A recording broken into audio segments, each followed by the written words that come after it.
तो स्वागत है ज्ञापन एकेडमी चैनल में। आशा होगा कि आप लोग मस्त और स्वस्थ होंगे। आज के वीडियो में हम यह बताने वाले हैं कि प्राकृतिक संख्या किसे कहते हैं, पूर्ण संख्या किसे कहते हैं, यानी जितना ये सब लिखा हुआ है इस सब के बारे में हम बताने वाले हैं। यह बहुत महत्वपूर्ण है। 10 सभी मैथ में दिया हुआ रहता है। जैसे ही चैप्टर स्टार्ट करेंगे उसमें प्राकृतिक संख्या, पूर्ण संख्या, पूर्णांक संख्या ये सब के बारे में जानकारी लेना पड़ता है। तो इसीलिए हम बेसिक आज बता रहे हैं, ये सभी को काम देगा। तो चलिए शुरू करते हैं। प्राकृतिक संख्या किसे कहेंगे? प्राकृतिक संख्या वैसी संख्या जिसे गिना जाता है उसे प्राकृतिक संख्या कहते हैं। यानी गिनती की संख्या को प्राकृतिक संख्या कहते हैं। जैसे कोई भी काउंट करेंगे ना उसको हम प्राकृतिक संख्या कहेंगे। जैसे में हो गया 1 2 3 4, ऐसे ही गिनते गिनते इन्फिनाइट हो जाएगा। अब बात यह है कि प्राकृतिक संख्या में हम 0 शामिल कर देंगे ना तो वह पूर्ण संख्या बन जाएगा। तो देखो 0 1 2 3 4 और इन्फिनाइट कितना भी कर सकते हैं, सिर्फ ऋणात्मक यानी माइनस में नहीं रहना चाहिए, वह पूर्ण संख्या होगा। तो ऐसा होगा कि ये जो हम दो बताएं प्राकृतिक संख्या और पूर्ण संख्या वो आप लोग को समझ में आया होगा। चलिए तीसरा नंबर है पूर्णांक संख्या किसे कहेंगे? पूर्णांक संख्या वैसी संख्या जिसमें धनात्मक और ऋणात्मक दोनों संख्या शामिल रहता है उसको हम पूर्णांक संख्या कहेंगे। जैसे में देखो धनात्मक कहने का मतलब है ना कि +2 रहेगा ना, इसको हम धनात्मक बोलेंगे। और ऋणात्मक कहने का मेरा यह मतलब है जिसमें माइनस रहेगा ना वो ऋणात्मक हो जाएगा। जैसे -2 हो गया ऋणात्मक, यहाँ +2 हो गया धनात्मक। इसी को हम धनात्मक और ऋणात्मक कहते हैं। ऐसा होगा कि आप लोग को धनात्मक और ऋणात्मक समझ में आया होगा।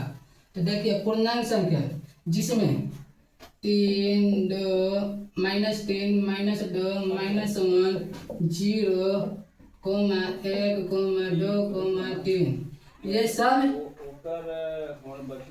पूर्णांक संख्या है। पूर्णांक संख्या आप लोग को समझ में आया होगा। चलिए अब है 4 नंबर पर सम संख्या किसे कहेंगे? तो चलिए आप लोग का पता ही होगा सम संख्या किसे कहेंगे, बट पढ़ना है तो बताना ही पड़ेगा। देखिए सम संख्या वैसी संख्या जिसमें 2 से भागा देने पर पूरा कट जाए उसको सम संख्या कहेंगे। या फिर शेष 0 बच जाए, यानी पूरा करता है तो 0 हो ही जाता है। तो देखिए दिखा रहे हैं सम संख्या। जैसे दे देगा 6 दे देगा, बोलेगा यह कौन सी संख्या है, तो इसमें हम 2 से भागा देकर देखेंगे पूरा कट रहा है कि ना। तो 2 3 6 यानी 6, ये पूरा कट जा रहा है, इसका शेष 0 आ रहा है। तो ये हमारा जो ये है 6 है, यह हमारा सम संख्या है। इसको हम सम संख्या बोल सकते हैं। तो सम संख्या का उदाहरण हम ऐसे लिख सकते हैं, वैसी संख्या जिसे 2 से भागा देने पर पूरा कट जाए उसको सम संख्या कहेंगे। तो ऐसा होगा कि यह भी आप लोग को समझ में आया होगा। चलिए 5 नंबर पर विषम संख्या किसे कहेंगे? विषम संख्या जिसे 2 से भागा देने पर शेष बच जाए उसको हम विषम संख्या कहेंगे। तो देखिए हम 2 से भागा देंगे ना, साथ में शेष बच जाएगा, कुछ ना कुछ शेष बच ही जाएगा। देखिए हम दिखाते हैं कितना शेष बचता है। 2 3 6, लेकिन एक शेष बच रहा है। तो जिसमें शेष बच जाए 2 से भागा देने पर जिसमें शेष बच जाए वो हमारा विषम संख्या होगा। इसका हम ऐसा लिख सकते हैं, वैसी संख्या जिसमें 2 से भाग देने पर पूरा पूरा न कटे या फिर एक शेष बच जाए उसे हम विषम संख्या कहेंगे। जैसे में हो जाएगा, देखिए ये सम संख्या का उदाहरण लिख दे रहे हैं 2, 4, 6, 8। देखिए विषम संख्या का उदाहरण लिख रहे हैं, हो जाएगा 3, 7, 9, और 13। कुछ भी हो सकता है, बस खाली एक से बचना चाहिए 2 से भाग देने पर। तो ऐसा होगा कि आप लोगों को विषम संख्या समझ में आया होगा। चलिए भाज्य संख्या किसे कहेंगे? भाज्य संख्या देखिए जैसे में हो जाएगा 4, 8, 6, 9, 12, यानी जिसमें 2 से अधिक गुणज हो वह अब भाज्य संख्या हो जाएगा। देखिए 2 का हो जाएगा 1, देखिए दिखा रहे हैं 4 का, यहाँ 4 है, 4 का गुणज दिखा रहे हैं, 2 आ जाएगा 2, यहाँ 2। देखिए 4 का गुणज 1 आया, 2 आया, 3, यहाँ 3 हो जाएगा, यानी 2 से ज़्यादा आ गया गुणज, तो वह भाज्य संख्या हो जाएगा।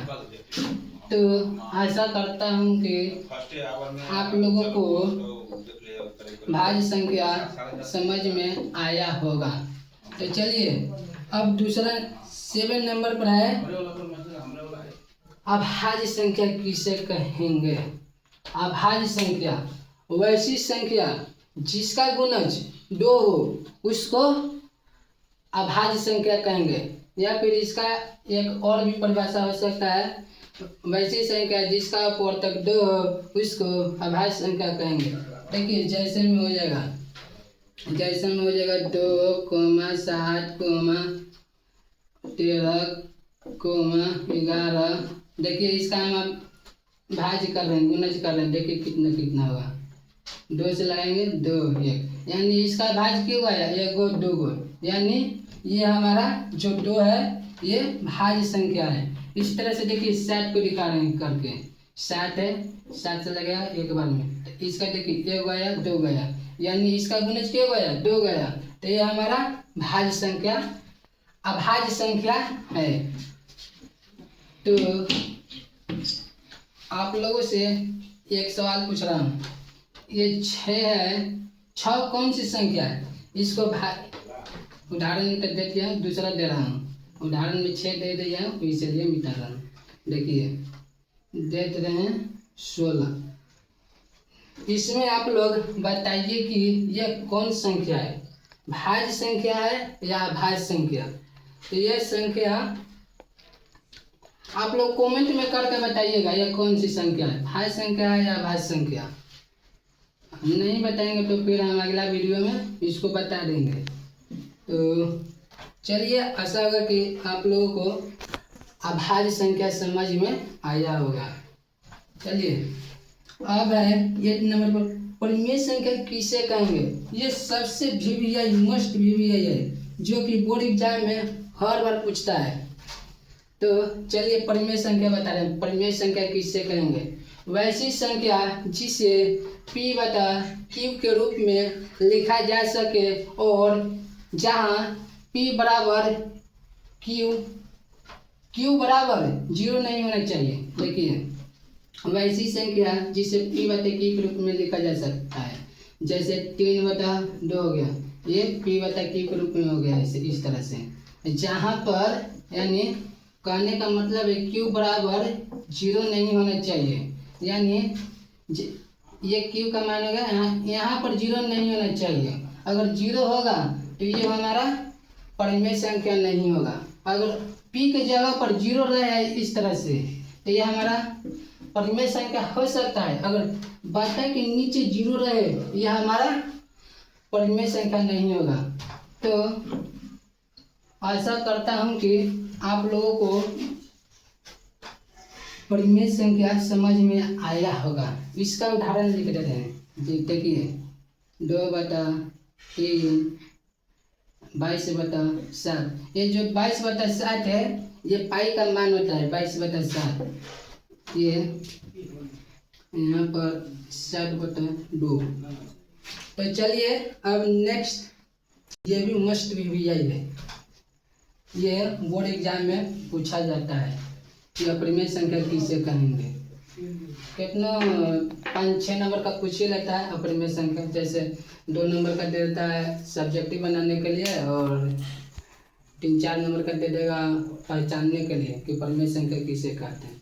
तो देखिए परिमेय संख्या देखते हैं। अपरिमेय संख्या का उदाहरण, ये जो हमारा पाई है ये हमारा अपरिमेय हो जाएगा, लेकिन जो पाई का मान होता है 22/60 ये हमारा परिमेय संख्या होगा। कोमा रूट 3/2 ये हमारा अपरिमेय संख्या है। रूट 2/7 यह भी हमारा अपरिमेय संख्या है। और भी हो सकता है लेकिन हम इतना ही बता रहे हैं। हम एक प्रश्न देना चाहता हूँ, आप लोग ये इसका जवाब कमेंट में दीजिएगा। देखिए रूट 7/2√7 ये कौन सी संख्या है? कौन सी संख्या है? ये आप लोगों को बताना है कमेंट में, ये कौन सी संख्या है। इसका एक बता दे रहे हैं, इसी टाइप पर आप लोग बता दीजिएगा। 3√2/4√2। देखिए ये जो रूट है रूट से कट जाएगा, रूट यानी 3/4 हो जाएगा। ये जो 3/4 आया ये हमारा परिमेय संख्या हो जाएगा। ये वाला जो प्रश्न है इसका आप लोग कमेंट में बताइएगा। चलिए 10 पढ़ा है। अब सभाज्य संख्या किसे कहेंगे, ये भी महत्वपूर्ण है लेकिन उतना महत्वपूर्ण नहीं है, लेकिन जानना हम लोग को बहुत जरूरी है। जान लेने से अच्छा ही रहेगा। देखिए सभाज्य संख्या किसे कहेंगे? वैसी संख्या जिसमें 2 संख्या का मस एक आ जाए वह हमारा सभाज्य संख्या कहलाएगा। ऐसे सभाज्य का उदाहरण बता रहे हैं। देखिए 2, पहला संख्या 2 हो जाएगा, 2 और 3 का HCF निकालेंगे ना तो ये इसका 1 होगा। और देखिए 5 और 7 का HCF निकालेंगे ना तो इसका भी 1 आएगा। यानी कहने का मतलब है ना, वैसी 2 संख्या जिसका HCF निकालने पर HCF 1 आ जाए उसको हम सभाज्य संख्या कहेंगे। तो चलिए हमारा इतना ही था, और भी हम बताएंगे नेक्स्ट वीडियो में। तो आप लोग से यही कहना चाहता हूँ कि वीडियो बनाने में बहुत मेहनत लगता है, तो हमारी मेहनत को देखते हुए आप लोग प्लीज़ लाइक और सब्सक्राइब तथा शेयर करने का कोशिश कीजिएगा। तो चलिए अब हम अलविदा लेते हैं। जय हिंद, जय भारत।